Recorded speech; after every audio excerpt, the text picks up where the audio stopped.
Hi friends, Hindi की 10वीं कक्षा में आप सबका स्वागत है। और आज हम देखने वाले हैं कि छापा कविता। इस कविता को लिखने वाले ओम प्रकाश आदित्य, इन्होंने इस व्यंग्यात्मक कविता को लिखा है। इसमें हास्य व्यंग्य यह कविता है। जब हम कविता को पढ़ते हैं तो हमें हंसी भी आती है कि किस प्रकार लोगों का स्वभाव होता है और वह किस प्रकार वर्तन भी करते हैं कि किसी के कहने पर किसी के घर पे छापा मारना और कुछ न मिलने के बाद मुंह लटका कर चले जाना, कितना हास्यास्पद है वो। देखिए यहाँ पर छापा इस कविता के माध्यम से कवि ने हास्य व्यंग्य की रचना तो की है, लेकिन इससे हमें बोध यह लेना है, पुलिसकर्मी लोग उसके घर में आते हैं, घुसते हैं और वो इतना ही पता नहीं करवाते कि ये सामान्य व्यक्ति है, ये आम आदमी है। और ऐसे सामान्य व्यक्ति के घर में भला क्या मिलेगा, किसी के कहने पर क्यों आना चाहिए, पहले यह सब छानबीन करना जरूरी होता है कि इस व्यक्ति की आय क्या है या फिर इसके बैंक बैलेंस चेक करना वगैरह।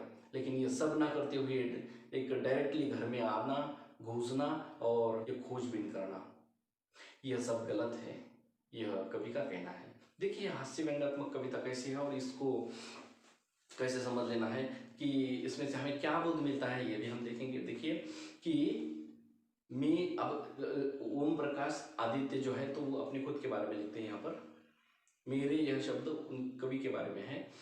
मेरे घर छापा पड़ा छोटा नहीं बहुत बड़ा, मेरे घर छापा पड़ा छोटा नहीं बहुत बड़ा, वे आए घर में घुसे और बोले सोना कहाँ है। मैंने कहा मेरी आंखों में है, कई रात से नहीं सोया हूँ।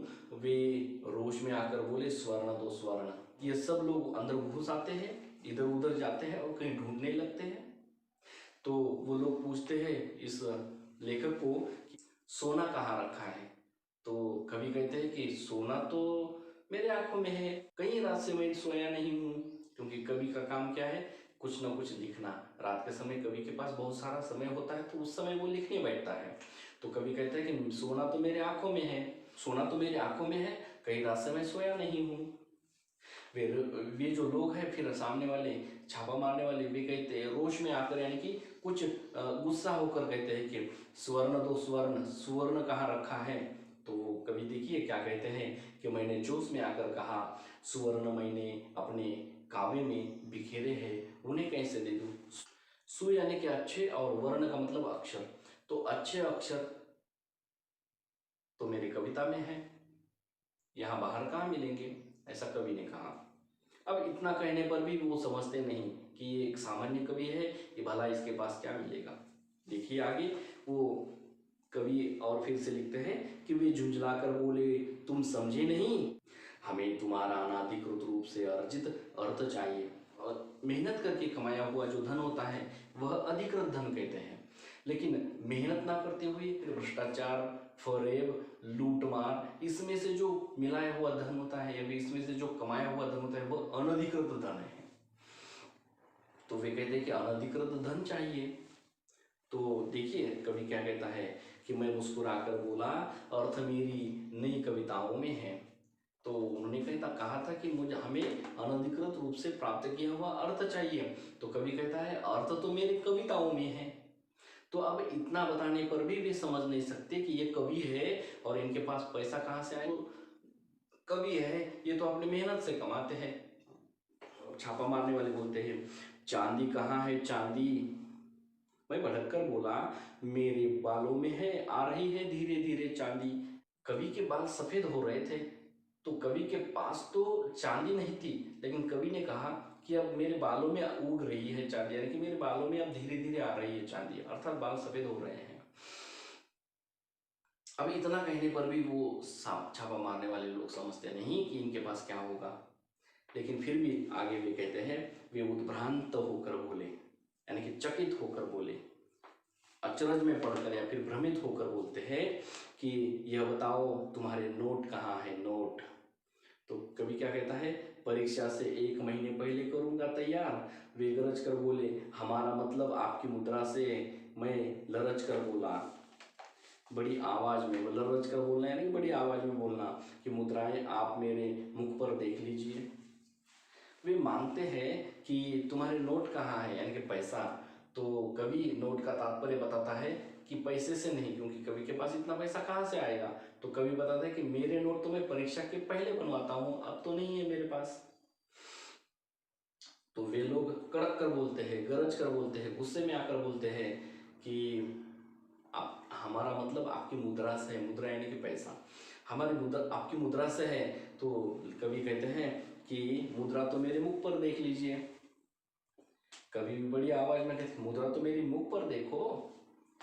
तो वे खड़े होकर कुछ सोचने लगे, फिर शयन कक्ष में घुस गए और फटे हुए तकिए की रुई नोचने लगे। उन्होंने टूटी अलमारी को खोला, रसोई की खाली पिपियों को टटोला, बच्चों की गुल्लक तक देख डाली। उन्होंने क्या क्या किया, उन्होंने वे कभी कुछ बता नहीं पा रहे थे, जिसके कारण उन्हें लगा कि ये कुछ छुपा रहा है या फिर बातें बना रहा है। इसलिए लोग सब के सब उस अंदर घुसे, उसके शयन कक्ष की तरफ। पड़ा हुआ जो तकिया था, वो फटा हुआ तकियों में से रुई निकाल ली। उन्हें लगा कि ये फटा हुआ है, इसका मतलब इन्होंने फाड़ कर उसके अंदर कुछ डाल दिया होगा, सोना चांदी या फिर पैसा वगैरह। तो उन्होंने उस रुई को नोच लिया, निकाल लिया बाहर, तो उसके अंदर कुछ नहीं मिला उन्हें। फिर उन्होंने क्या क्या किया, अलमारी खोल कर देखा, फिर पीपियों को टटोल कर देखा। पीपिया यानी कि वो जो तेल रखने का पीपा होता है ना, तो बड़ा सा टीन, तो इन पीपियों को टटोल कर देखा, या शायद उसमें कुछ छुपाया होगा उसने। या फिर बच्चों की गुल्लक तक को भी उन्होंने देखा कि गुल्लक में क्या है, तो कहीं पर भी उन्हें कुछ नहीं मिला। पर सब में मिला एक ही तत्व, कौन सा, खाली, यानी कि सब का सब खाली ही मिला उन्हें, कुछ नहीं मिला अंदर। कनस्तरों को मटकों को ढूंढा, सब में मिला शून्य ब्रह्मांड। उन्होंने कनस्तरों को ढूंढा यानी कि पीपियों को ढूंढा, फिर मटकों को ढूंढा, लेकिन पीपियों में उनको तेल मिलना चाहिए था, तो तेल भी नहीं मिला, खाली पीपे मिले। मटकों में उन्हें कोई अनाज मिलना चाहिए था, ज्वार गेहूं चावल वगैरह, तो ये अनाज भी नहीं मिले, मटके भी खाली मिले। तो सबका सब खाली था, यानी कि शून्य ब्रह्मांड था। देख कर मेरे घर में ऐसा अरण्य कांड, अरण्य कांड यानी कि उन्होंने इधर की वस्तु उधर, उधर की वस्तु इधर करके अरण्य यानी कि सब जंगल जैसा कर दिया। इधर की वस्तु इधर फेंकी, ये रुई निकाल दी, रुई नीचे गिर पड़ी और पूरा जंगल जैसा ही हो गया। उनका खिला हुआ चेहरा मुरझा गया। क्यों मुरझा गया उन छापों वालों का चेहरा? क्योंकि उन्हें घर के अंदर कुछ भी नहीं मिला। अब क्या होता है, और उनके 20 सूची हृदय में रौद्र की जगह करुण रस समा गया। उनके हृदय में करुण रस की निर्मित हो गई। करुण यानी कि करुणा, दया। तो लेखक के घर में कुछ नहीं मिला, इसलिए उनके इस हृदय में दया का भाव निर्माण हुआ और छानबीन करना छोड़ दिया। अब आगे क्या होता है देखिए, वे बोले, यानी कि ये छापा मारने वाले, वे बोले क्षमा कीजिए, हमें किसी ने गलत सूचना दे दी, और अपनी असफलता पर वे मन ही मन पछताने लगे। उन्होंने कहा कि हमें किसी ने गलत सूचना दी थी, इसके कारण हमने आपके घर में छापा मारा, लेकिन हमें कुछ भी नहीं मिला। इसलिए आपके इस अस्त व्यस्त साधनों के कारण वे शर्मिंदा हो गए और उन्होंने माफी मांगी उस लेखक को। और वे कहते हैं, वे अपनी ही इस असफल कार्य पर मन ही मन वे पछताने लगे और सिर झुकाकर वापिस जाने लगे। तो अब देखो, वापिस जाते समय लेखक क्या कहता है, मैंने उन्हें रोककर कहा, ठहरिए, सिर मत धुनिए, मेरी एक बात सुनिए। मन में कुछ चिंता विचार भ्रम पालना मतलब सिर धुनना। तो वे कहते हैं लेखक कि सुनिए, सिर मत धुनिए, तो सुनो, मेरे कहने के बाद आपके मन में भ्रम मत निर्माण होने दो, कोई विचार मत उठने दो। तो क्या सुनाते हैं वे इस छापा मार करने वाले लोगों को? देखिए कि मेरे घर में अधिक धन होता तो आप ले जाते, अब जब मेरे घर में बिल्कुल धन ही नहीं है तो आप मुझे कुछ देकर क्यों नहीं जाते? देखिए, अब ऐसा कहने पर तो उनके मन में चिंताएं मन में सताने लगेगी कि ये आदमी हमें क्या मांग रहा है, हम तो गवर्नमेंट के आदमी हैं, हम तो सरकारी कर्मचारी हैं, और हमें जो बताया तो हमें तो वो काम करना ही पड़ता है। इसीलिए लेखक ने पहले कहा कि सिर मत धुनिए, एक बात सुनिए कि आप जब आए थे तो कुछ नहीं मिला, तो जाते समय मुझे कुछ देकर क्यों नहीं जाते? जिनके घर में सोने चांदी के पलंग और सोफे हैं, उन्हें आप निकलवा लेते हैं। बहुत अच्छी बात है, निकलवा लीजिए, पर जिनके घर में बैठने को भी कुछ नहीं है उनके यहाँ कम से कम एक तख्त तो डलवा दीजिए, है ना। लेखक कहते हैं कि जिनके घर में कुछ सोने चांदी के पलंग होते हैं या फिर कुछ ऐसा होता है तो ऐसे वस्तुएं आप लेकर जाते हैं, लेकिन जिनके घर में कुछ बैठने के लिए भी जगह नहीं है, जब ऐसे जगह पर आप छापा मारने के लिए आए हैं तो ऐसे जगह पर आप बैठने के लिए कुछ नहीं है ऐसा देखने के उपरांत आप जाते समय एक तख्त तो देकर जाते हैं, है ना। आते समय कैसे आए थे, किसी का सुनकर और छापा मारा, पूरा अस्त व्यस्त कर दिया, जाते समय तो कुछ देकर जाइए। छापा मारने वाले लोग सिर झुकाकर वहां से 9-2-11 हो जाते हैं। यह कविता एक मार्मिक कविता है। मार्मिक का मतलब होता है हृदय स्पर्शी, कि ऐसे व्यक्ति जो आप समाज के मध्यम वर्ग व्यक्ति, समाज का आम व्यक्ति, जो साधारण व्यक्ति होता है, जिसके पास खाने के लाले भी पड़ते हैं, ऐसे लोग व्यक्ति के या फिर ऐसे लोगों के घर पर छापा मारने से कोई मतलब नहीं होता।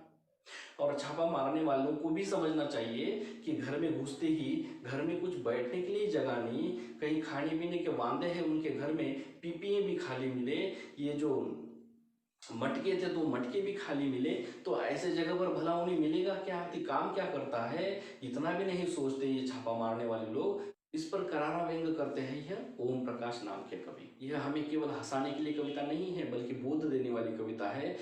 उसके कार्य का विचार करते हुए सोचना चाहिए कि सच में यह व्यक्ति भला 2 नंबर के काम कर सकेगा, कहीं से लूटमार या फिर भ्रष्टाचार से पैसा ला सकता है, भला लेखक ऐसा क्यों काम करेगा। और जब भी वे कुछ मांगने लगते हैं लेखक उन्हें लेखकीय भाषा में उत्तर देते हैं, तभी उन्हें समझना चाहिए था कि इनके पास भला क्या मिलेगा। लेकिन लेखक का कहना यही है कि उनके कहने पर भी वो सामने वाले समझते नहीं। इसका मतलब किसी के कहने पर जब लोगों की मति भ्रमित हो जाती है तब मात्र वह भ्रमित हुआ व्यक्ति सामने वाले के नुकसान की बात भी नहीं सोच सकता कि यह कितना नुकसान हो सकेगा इसका। छापा मारने के बाद भी समझने वाली सटीक और एकदम साधारण कविता है जो कि पढ़ने पर किसी को भी समझ सकती है। और यहाँ पर हम रुकते हैं और आपसे विदा लेते हैं। शुक्रिया।